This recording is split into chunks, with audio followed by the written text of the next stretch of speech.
En 1842, el archivero de la Villa de Madrid a la sazón, don Facundo Porras Huidobro, elevó un informe, producto de una consulta, al Pleno de la Corporación, donde admitía no encontrar obstáculo para la inclusión en el escudo de la Villa de Madrid de algunos elementos nuevos. Escudo de Madrid 1850. Entre ellos, concretamente, un grifo, animal mitológico mitad águila, mitad león, por ser este dragón una de las señas más antiguas y castizas de la Villa de Madrid. Grifo en impresión de sello, Irán, cuarto milenio antes de Cristo. En la tumba del rey de Ucrania apareció un pectoral de oro que muestra 3 caballos, cada uno de ellos siendo despedazado por 2 grifos.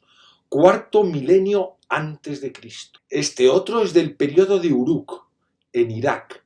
Cuarto milenio antes de Cristo. Fieras enroscadas como culebras en celo, que aparecen también en la paleta de Narmer, que marca el comienzo de la edad dinástica en el antiguo Egipto. Cuarto milenio antes de Jesucito de mi vida eres niño como yo hoy. Sobre la paleta de Narmer ya he subido un vídeo con su explicación apócrifa y celestial. En la paleta de los perros también aparece la simpática dragona madrileña junto a las fieras enrolladas. Dragona milenaria de la Comunidad de Madrid, patrimonio de la humanidad. En el pectoral de Senusret III vuelve a aparecer la castiza dragona bajo el manto protector del pico de Abanto. La diosa celestial del monasterio de la Manguilla, la diosa Negbet Alimoche, buitre egipcio o Abantos, tiene apariencia de buitre blanco, con las alas en reposo. Algunas veces se representa como mujer, con una flor de loto, una cobra, el ang y la corona blanca del Alto Egipto. Se representa como la destructora sujetando unas flechas o como la creadora en forma de una maternal vaca. Se la denominó con los epítetos de la blanca Negbet, corona blanca, madre del sol, hija de Ra, señora de los wadis desérticos como el Guadarrama, el Guadiana, el Guadalquivir o el río Guadiaro. El origen de este fiero y espantable dragón está en el que Juan López de Hoyos, catedrático de estudios de la Villa de Madrid, dice haber conocido labrado en la dovela principal de la puerta que él llama de la culebra y que, según relata en Historia y relación verdadera de la enfermedad, felicísimo tránsito y suntuosas exequias fúnebres de la serenísima reina de España, don Isabel de Valois, traían los griegos por armas. Concretamente el emperador tebano Epaminondas, el cual ponía en las obras y edificios que edificaba, de donde inferimos estos tan excelentes y superbos muros haber sido edificados por esta tan antigua e ilustrada gente, pues en ellos hallamos sus armas y memoria. Es de admirar el intento del cronista de elevar la categoría de la villa, ahora corte, retrotrayendo su fundación a la antigüedad, cosa común, por otra parte, a todos los cronistas de cualquier ciudad. Esta pieza de industria lítica achelense de alrededor de 200.000 años fue localizada en el yacimiento de San Isidro, en la terraza del Manzanares, cuando aún no tenía la categoría de la villa, ahora corte real, y es uno de los ejemplos más característicos del Paleolítico inferior. Para la elaboración de este ejemplar de sílex de gran tamaño, probablemente se alternó el empleo del percutor duro con el blando, proporcionándole una forma ovalar, tipología lanceolada y aristas muy regulares. Sin embargo, el propio Juan López de Hoyos, en su obra Real aparato y suntuoso recibimiento con que Madrid, como casa, recibió a la serenísima reina doña Ana de Austria, incluye un dibujo del dragón, donde claramente no pasa de culebra, y así nos lo contaba Ramón de Mesoneros Romanos ya en 1861, cuando nos advertía que Juan López de Hoyos había consignado con más celo que buen criterio 1000 confusas tradiciones, y afirmaba que la primera muralla de Madrid databa de tiempos de la dominación islámica. Las terrazas del Manzanares fueron ocupadas por los neandertales en el Paleolítico Medio, dejando un claro rastro, como el yacimiento neandertal de Butarque, que desafortunadamente hoy en día ha desaparecido. Los neandertales tenían las mismas capacidades auditivas relacionadas con el lenguaje que nosotros, capacidades directamente relacionadas con la existencia de una comunicación oral compleja entre los neandertales, especie humana con un comportamiento muy humano. Cuidaban de los enfermos, enterraban a los muertos y se adornaban con cariño. Los neandertales produjeron arte rupestre y los primeros círculos de piedra, estructuras hechas con cientos de piezas de estalagmitas construidos a 300 metros dentro de la caverna Bruniquel, Francia, hace 175.000 años. En el Neolítico, con la agricultura y la ganadería, sus gentes se hacen más sedentarias y los asentamientos los encontramos a más altitud en la Sierra de la Dragona.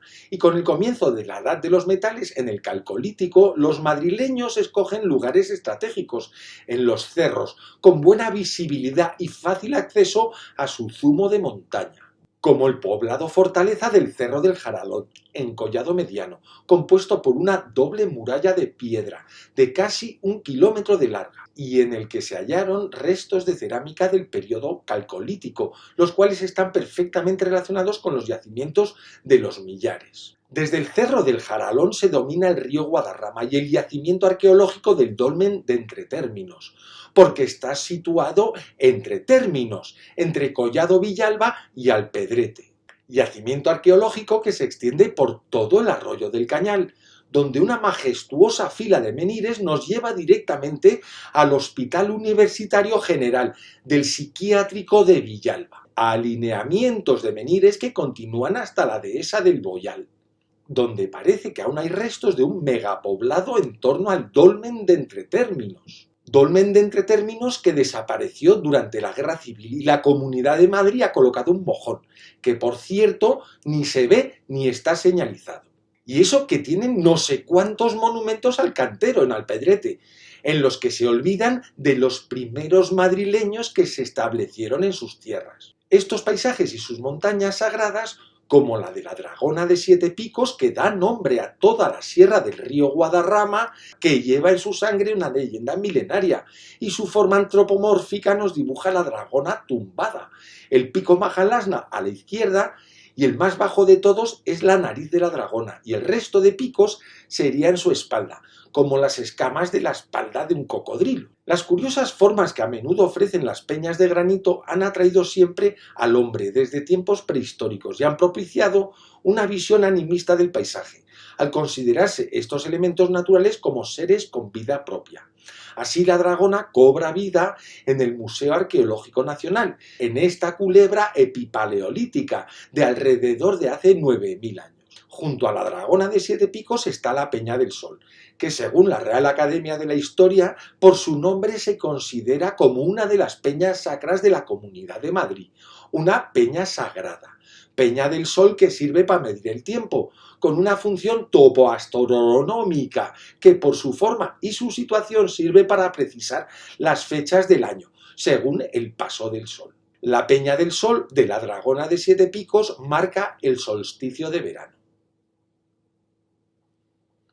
El solsticio de verano es uno de los eventos astronómicos más destacados del año y también uno de los más celebrados. En el hemisferio norte se corresponde con el día más largo y la noche más corta y determina el cambio de estación. Las noches se van haciendo más largas y los días más cortos. Desde la prehistoria este fenómeno ha sido conocido y conmemorado por sus gentes, ya que dependían de los ciclos naturales para la obtención de alimento. Stonehenge es un claro ejemplo de esta devoción a los ciclos naturales y anuales de la madre naturaleza. Y el menhir rojo vermellón colocado en la falda de la Peña del Sol remarca la importancia que se le daba y se le sigue dando a los solsticios. El solsticio de verano y el de invierno, que se sigue celebrando con la Navidad. Es una preocupación esencial, pues todo rito, festividad o actividad sagrada debía realizarse y debe realizarse en la fecha adecuada, para estar de acuerdo con el cosmos. El sol del solsticio de verano de la Dragona de la península ibérica se pone sobre el collado de Gibraltar, la peñota a la derecha de la imagen. Es de destacar también la mina de cobre de la Dragona, gruta de donde ahora sale un manantial y es la fuente de la mina, lugar de campamentos neolíticos y poblados calcolíticos, donde se montaron el campamento de Cristo Rey y el de la Peñota en los años 40. El Cerro del Reajo Alto es también conocido por el Cerro del Hornillo y junto al Cerro Colgado son dos torres infranqueables de acceso al Valle de la Fuenfría y a su puerto, que es el paso natural del sistema central de la península ibérica, el único acceso en el que no hay más que subir y bajar. La Dragona de 7 Picos a la derecha de la imagen. Lo mismo que el Estrecho de Gibraltar, que es el punto de unión entre África y el continente europeo, lugar de origen de la cultura achelense, hace casi 2 millones de años, en el Cuerno de África. Mina de cobre de la Dragona, donde los jóvenes madrileños de los años 40 disfrutaban de unos maravillosos campamentos de verano, llenos de espíritu victorioso y ario. Milagrosamente quedan aún algunos menires erguidos en el collado de los Tres Amigos, desde donde se dominan los montes de Toledo y el puerto de la Fuenfría. El menhir que anuncia el 25 aniversario de los campamentos de verano es una virguería. Su forma fálica, con el prepucio bien delimitado, nos muestra la firmeza y entereza patria de los analfabetos del Calcolítico, que sabían perfectamente qué hacer con la escoria. El rebaje que tiene el menhir es para poder sacar el relieve del símbolo que lleva, que los chavales del campamento claramente no lo hicieron. Escribieron o grafitearon las fechas 1940-1965.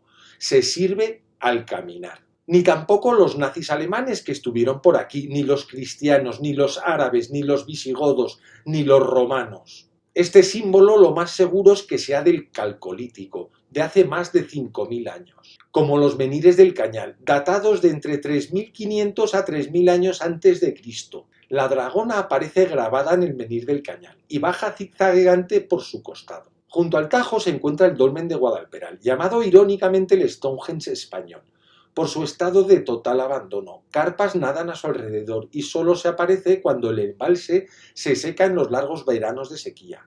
Fue construido hace más de 6.000 años. El dolmen de Guadalperal lo descubrió el alemán Hugo Obermayr, capellán de la Casa de Alba, en el año 1925.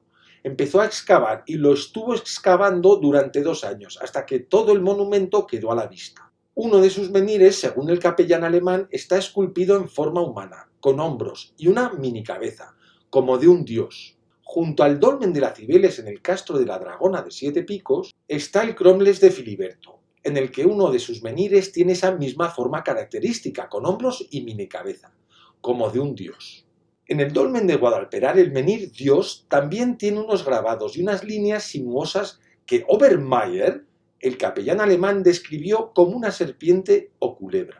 Otro de los menhires del dolmen de Guadalperal lleva también a la dragona grabada y, según un estudio de Ángel Castaño, de la Asociación Raíces de Peraleda, parece ser que es un calco del río Tajo a su paso por ahí. Río abajo nos encontramos con el menhir de Meada, el más antiguo del mundo, de 5.000 años antes de Cristo. En él aparece la dragona que baja esquiando o haciendo snowboard por su cima nevada. La dragona, creadora y destructora, lo baña todo, el cielo y la tierra, y por ella y para ella se vivía en el Neolítico y el Calcolítico. La gente de la Sierra de la Dragona y de toda la península ibérica durante miles de años vivió de una manera igualitaria, sin jerarquías, sin necesidad de acaparar, y donde la mujer tenía un papel clave en el desarrollo de estas comunidades mágicas, como así lo atestiguan los recientes estudios del yacimiento de la Edad del Cobre en Valencina de la Concepción, en Sevilla. Las actividades de su megaciudad se mantuvieron de manera estable hace 5.300 años, hasta hace 4.150 años. La continuidad observada resalta la sostenibilidad del modelo socioeconómico presente durante la Edad del Cobre, basado en la cooperatividad y la falta de acumulación y centralización, y diferenciado de modelos posteriores de intensificación productiva. Esto refuerza la propuesta de definir a las comunidades más desarrolladas de la Edad del Cobre como sociedades cooperativas de la abundancia, una forma de organización social que cuestiona profundamente los modelos evolucionistas tradicionales basados en relaciones jerárquicas y de poder entre bandas, tribus, jefaturas o estados. Destaca Roberto Risch, investigador del Departamento de Prehistoria de la UAB y coordinador del estudio. Y el papel de la mujer es fundamental en este tipo de sociedad matriarcal, donde la autoridad se ejerce desde el corazón y no desde la razón. La dama de marfil es un claro ejemplo de esta figura de madre sin fronteras, por su ajuar lleno de objetos exóticos africanos, huevos de avestruz, peines de marfil, colmillos de elefante, mostrándonos así ese vínculo inquebrantable con nuestros orígenes y antepasados. Su estudio genético constata una muerte a temprana edad que nos demuestra que en una sociedad así no hay ni preferidos, ni preferidas, ni enchufados, ni amiguismos, ni herederos, ni hereus, sino por su valía adquirida y demostrada, que además sería exclusivamente espiritual, donde la figura del buen pastor, la persona que guía el rebaño, incluye toda la existencia, la dragona entera, de punta a punta, así en la tierra como en el cielo. La diosa de la montaña, la Magna Mater, no tiene preferencias y su amor es absolutamente incondicional. La corona cívica fue entregada por Fernando VII a la Villa de Madrid por la actuación de los vecinos en los sucesos del 7 de julio de 1822, que enfrentaron a la Guardia Real contra las fuerzas constitucionalistas de la Milicia Nacional para la defensa de los derechos constitucionales. En aquella ocasión la milicia logró frenar a 3 batallones de la Guardia Real que intentaban avanzar hasta la Plaza Mayor. Aunque fue aprobada en sesión del Pleno el 2 de julio de 1839, no fue hasta 1842 cuando fue admitida y sancionada por los Reyes de Armas. Sin embargo, de todos los elementos del escudo de la villa, es este el único documentable, sin género de dudas.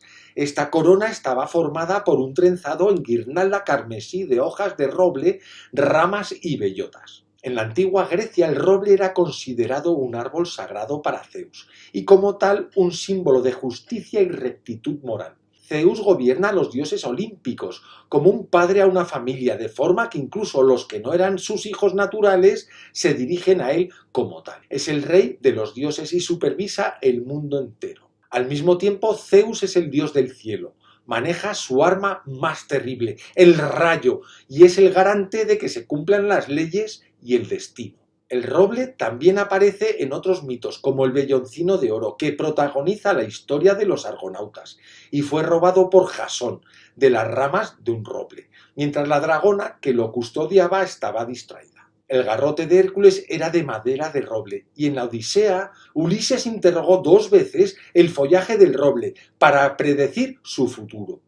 El roble tiene un significado aún más místico en la figura del druida, mencionada por primera vez en el De Bello Gallico de Julio César.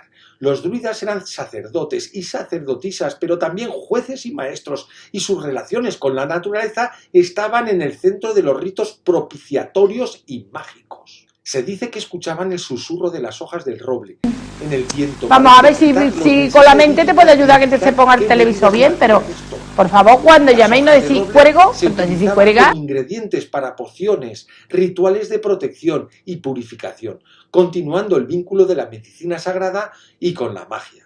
De esta manera, el escudo de la villa, a partir de 1850 y hasta 1967, se componía de 2 cuarteles y manteledura.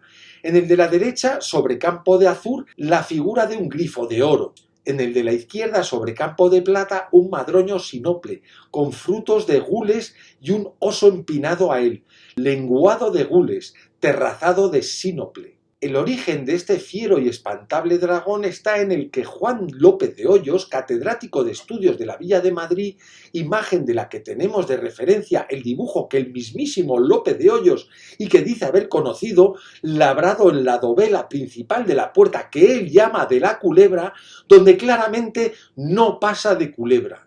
La dragona a la que hacía referencia el catedrático de estudios de la Villa de Madrid y profesor particular de su católica majestad Felipe II sería sin duda un menhir de hace más de 5000 años, como estos del dolmen de Navalcán, Toledo, que habría sido reutilizado como dovela principal o clave de la conocida Puerta de la Culebra. De acuerdo con todo ello, con lo que desde el siglo XVI nos viene contando Juan López de Hoyos, el ilustre preceptor de Cervantes, en su declaración de las armas de Madrid. Tienen las armas de por orla 7 estrellas, un campo azul, por las que vemos junto al norte, que llamamos en griego bootes, y en nuestro castellano, por atajar cosas y fábulas, llaman el carro, las cuales andan junto a la ursa, y por ser las armas de Madrid, Osa tomó las mismas estrellas que junto a la ursa, como hemos dicho, andan por razón de cómo en tiempo de Alfonso VI, viniendo a ganar este reino de Toledo, el primer pueblo que ganaron fue Madrid, y para denotar que así como aquellas 7 estrellas que andan alrededor del norte son indicio de la revolución y del gobierno de las orbes celestiales, así Madrid como Alcázar y Casa Real y primeramente ganado, había de ser pueblo de donde los hombres conociesen el gobierno, que por la asistencia de los reyes y señores de estos reinos de Madrid había de salir, y también por este nombre carpetano, como abajo declaramos, quiere decir carro, por eso tomó las 7 estrellas que en el cielo llamamos carro. Así aparece el escudo de Madrid en 1212. La constelación de la dragona en la mitología se asocia con la Osa Menor y con los 12 trabajos de Hércules, representados por la vecina constelación del semidios. En el mito, la dragona custodia las manzanas doradas en los jardines de las Hespérides. El manzano dorado era un regalo de bodas para Hera cuando se casó con Zeus. Ella plantó el árbol en su jardín en el monte Atlas y encargó a las hijas de Atlas, las Hespérides, que lo cuidaran. También colocó a la dragona alrededor del árbol para que las Hespérides no recogieran ninguna manzana. Como parte de sus 12 trabajos, Hércules debía robar las manzanas doradas del árbol del jardín de las Hespérides, en el monte Atlas. Mató al dragón con sus flechas envenenadas y tomó la fruta prohibida. Entristecida por la muerte de la dragona, Hera colocó su imagen en el cielo, entre las constelaciones. La dragona se representa generalmente enrollada alrededor del polo norte, con el pie de Hércules sobre su cabeza. Según las mujeres fulani, las Hespéridas, originales del jardín de Atlas, que era un jardín sin límites cuando el Sahara era verde, la figura tumbada que aparece en un abrigo rocoso de Tassili Nayer en el desierto de Argelia representa a la dama de la leche, que canta encantamientos encantadores a una serpiente. La madre tierra, en forma de la diosa serpiente Tiannaba, abraza al toro y lo protege. Así describen la escena las mujeres fulani, que guiaban a su pueblo nómada por el jardín del Sahara Verde, el mayor pueblo nómada de África y cuyo origen se pierde en el tiempo. Un día Hermes, por orden de Zeus, depositó a Hércules en el regazo de Hera, la dama de la leche, que se había adormecido, para que el niño mamase de ella la leche de la inmortalidad. La diosa despertó violentamente de su sueño y un chorro de leche escapó de su pecho, naciendo así la Vía Láctea. Atlas, con el globo celeste sobre sus hombros, el universo, el cosmos, símbolo del conocimiento astronómico y mágico de la época. Escultura romana de mármol basada en un original griego, del siglo II después de Cristo. La dragona se asociaba a los ríos y cuentan las mujeres fulani que venía del océano Atlántico, por donde ascendió por el río Senegal y un tiempo más tarde subió por el río Níger. La dragona subió también por el Orange River en Sudáfrica y llegó hasta Lesoto, donde quedó inmortalizada en el abrigo rocoso de la serpiente de la lluvia. La leyenda de los San dice que no debes despertar a un toro de lluvia, sino crear una lluvia hembra, que no esté enojada, que llueva suavemente, porque la gente le teme a una lluvia macho, cuando la oyen venir tronando. Esta simbología de la dragona buena está directamente relacionada con el agua, sus ríos y sus riberas. Aparece también en Nubia, grabada en huevos de avestruz, y representa el río Nilo y su nacimiento en las montañas del Cuerno de África, simbología sagrada de la misma época que el menhir de Meada, el más antiguo del mundo y que está en la península ibérica. En esta cosmovisión la interacción no es solo un modelo natural, sino también una metáfora estratificada que representa la interacción con el reino espiritual o celestial, cosmovisión a la que nos invita el río del Dragón Azul en Portugal. Las dragonas entonces eran mediadoras del cosmos, asociadas con el cielo, con el mundo material y con el reino espiritual o del inframundo. Al igual que el zumo de montaña cae del cielo estrellado y se acumulan lagunas para acabar filtrándose en la tierra, a los acuíferos subterráneos y llegar así de vuelta al mar. En el estrecho de Gibraltar desemboca el río Guadiaro y en su nacimiento está la cueva de la Pileta, con la dragona epipaleolítica de hace 8000 años. Dicen que antes de entrar en el mar el río tiembla de miedo. Mira para atrás, contempla todo el tiempo pasado y recorrido, hacia las montañas sagradas y sus cumbres, hacia el largo y sinuoso camino que atravesó entre bosques y pueblos, y ve justo delante suyo un océano tan extenso, infinito, que entrar en él supone desaparecer para siempre. Pero no existe otra manera. El río no puede volver, nadie puede volver. En la vida, en la existencia, volver es imposible. Cada río precisa arriesgarse y entrar a la mar.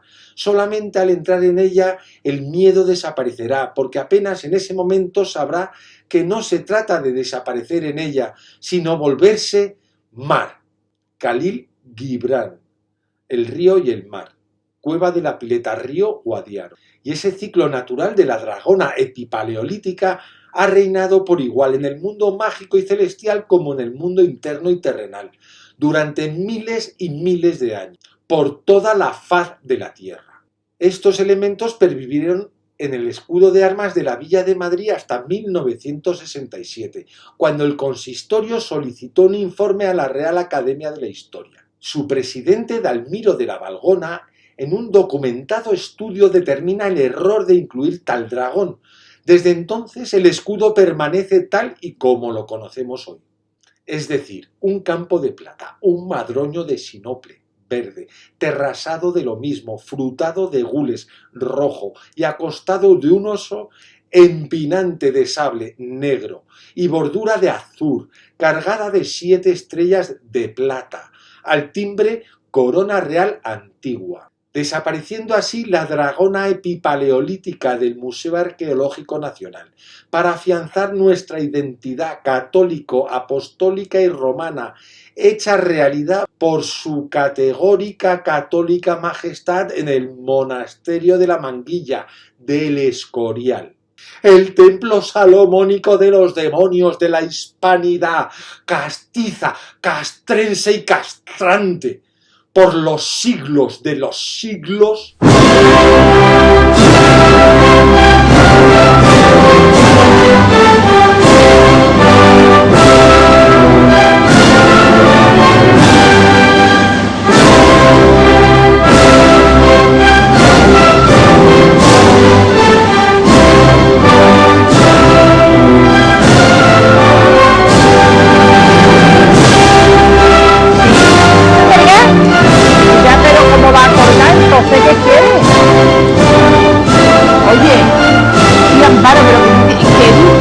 Puede cortar.